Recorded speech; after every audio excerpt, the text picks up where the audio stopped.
नमस्कार, मैं शिवम कश्यप। हम इस वक्त मौजूद हैं सूर्य हत्याकांड के मामले में। यहीं हम पीड़ित परिवार के साथ मौजूद हैं। आइए उनसे बात करते हैं कि इस हत्याकांड में उनको किस तरीके से, ये उनके भाई हैं। आपका परिचय क्या? मेरा नाम है सुमित चौहान जी। मैं सूर्या का ताऊ का बेटा। जी। वो मेरा चचेरा भाई था। क्या हुआ था उस दिन? कब सूर्या का यहाँ आना हुआ था? कब यहाँ से वापस गए थे और किस तरीके की चीजें रही थी? सूर्या 1-1.5 साल पहले, 1 साल ज़्यादा, 1 साल 2 महीने हुए इससे पहले तभी आया था। जी। उसके पिताजी एक्सपायर हुए थे जी। तभी, उसके बाद भी एक बार आया है। और सूर्या जो है 15 या 16 साल का जब यहाँ से गया तो 6 या 7 साल का खोड़ा चला गया था अपने मम्मी पापा भाई बहन के साथ गया। पारिवारिक स्थिति कोई खास अच्छी नहीं थी, तो इस वजह से अपने उसके पापा बाहर कहीं जॉब करते थे तो वो भी वहीं चला गया, वहीं पढ़ाई लिखाई की उसने। एक्चुअल हुआ क्या कि 28 तारीख की शादी थी जी। 28 तारीख को जब सूर्य अपने घर पे था तो उसके कुछ मुस्लिम दोस्त थे, दोस्ती कह सकते हैं, दोस्ती हो जाती, मोहल्ला पड़ोस के नाते सब दोस्ती हो जाती। तो उसने क्या किया, वहाँ पे ऊपर से उसके पास कॉल किया, जो असद नाम का लड़का जो मारा गया है, तो उसने सूर्या के पास कॉल किया। सूर्या कहाँ हो? तो सूर्या बोला मैं घर पे हूँ। बोले नीचे आ जाओ, ईद की मुबारकबाद नहीं दोगे? तो सूर्या ने कहा ठीक है, फोन पे उसने बोल दिया ईद मुबारक। तो उसने कहा ऐसे नहीं, नीचे आओ तो गले मिल के दो। उन्हें सूर्या ने कहा मैं आता हूँ। तो सूर्या नीचे आया, नीचे आके अपने 2 दोस्त उसके थे, विक्की और आयुष जी, अपने दोस्तों के साथ नीचे आ गए। नीचे उसके दोस्त थे, वो उन्होंने कहा कहाँ हो के? यहाँ पे हैं। उन्हें चलो यहाँ से उधर चलते हैं। इधर इधर जैसे अपनी गली की तरफ ले गया, अपनी गली की तरफ ले गया। तो उसने बोला ईद मुबारक हो भाई। तो बोले ऐसे नहीं, तो बोला चलो इस गली में चलते हैं। उस गली में गया। उसके बाद सूर्या से पूछता है कौन? असद, कि तूने कभी बकरा हलाल होते हुए देखा है क्या?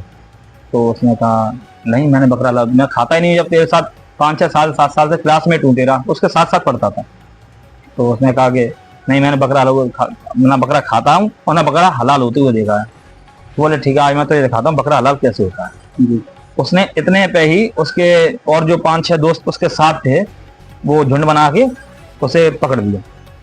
और जब पकड़ लिया तो उसने असद ने उसके चाकू घोंप दिया। एक बार चाकू घोंपा तो चाकू अंदर से मरोड़ दिया, मतलब अंदर से उसकी सब जो सिस्टम था आंख का सब बेकार हो गया। उसके बाद सूर्या अपनी जान बचाने के लिए भागा उन 6-7 दोस्तों के बीच से, तो कम से कम 200 मीटर दूर भागा है। उसके बाद उसके साथ 5-6 दोस्त जो असद के थे वो पीछे पड़ जाते हैं और असद भी पीछे पड़ जाता है, मतलब ये कि मर जाएगा फिर। तो उसने क्या किया, फिर पकड़ लिया उसे। फिर उसके बाद एक के बाद 6-7 बार चाकू उसके घोंपा, और इसी तरीके से घोंपा जो पहली बार।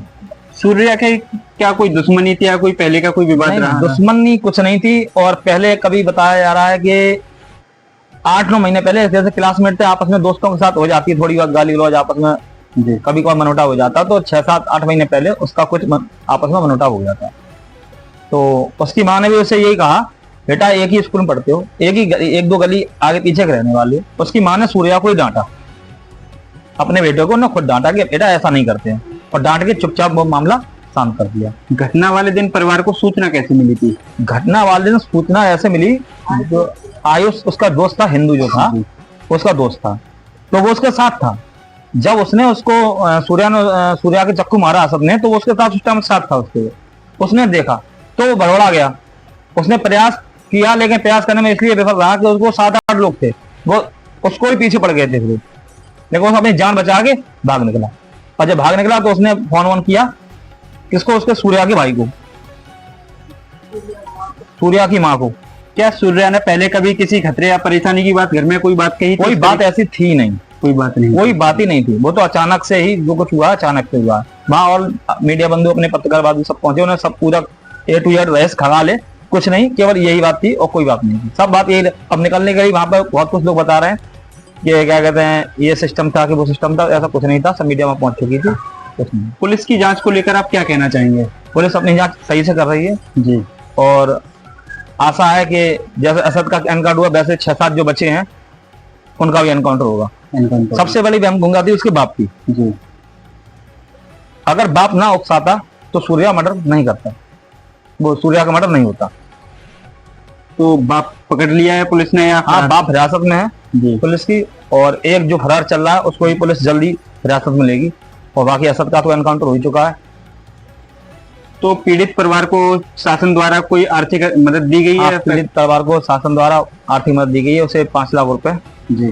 परिवार में नौकरी नगर पालिका में, और एक मकान देने की घोषणा हुई है। पुलिस की कार्रवाई से, एनकाउंटर से कितने संतुष्ट हैं आप? पुलिस की कार्रवाई से पूर्ण संतुष्ट है। अभी यह 6 लोग बचे हैं, उनका भी एनकाउंटर होना चाहिए, क्योंकि आगे ने लोगों को सीख मिले कि ऐसा नहीं करते हैं किसी भी, मतलब ये नहीं जात मजहब देख के नहीं कि आज जो हिंदू है मुसलमान ने मारा है, कभी कोई किसी को ना मारे। और इससे ये सीख बहुत पूरे भारत में मैसेज जा रहा है कि ऐसा नहीं होना चाहिए था। योगी जी से कार्रवाई की क्या? योगी जी से कार्रवाई की 100% उम्मीद है, और आगे गुहार लगाना यह है कि योगी जी एकदम सही काम कर रहे हैं। कार्रवाई इस तरीके से कर रहे हैं कि एनकाउंटर हो रहे हैं, और जो मदरसे हैं वो तीनों सील कर दिए हैं। आज तीनों मदरसे सील कर दिए हैं, और वहाँ पुलिस प्रशासन मौजूद है। अभी तक पुलिस प्रशासन हट नहीं रहा ना हटेगा। जब तक ये पूरा केस को सॉल्व नहीं हो जाता तब तक पुलिस प्रशासन नहीं हटेगा। जैसा कि हमारे साथ में ये सूर्या के चाचा मौजूद थे, चाचा ने भाई हैं ये, और भी लोग हमारे साथ मौजूद हैं। जैसे कि आप देख सकते हैं कि घर में सूर्या की तस्वीर रखी हुई है, और भी लोग घर पर मौजूद हैं। सभी लोग शोक में डूबे हुए हैं पूरी तरीके से, और सूर्या की मौत के बाद परिवार में मातम छाया हुआ है। एटा से न्यूज़ चश्मा के लिए शिवम कश्यप।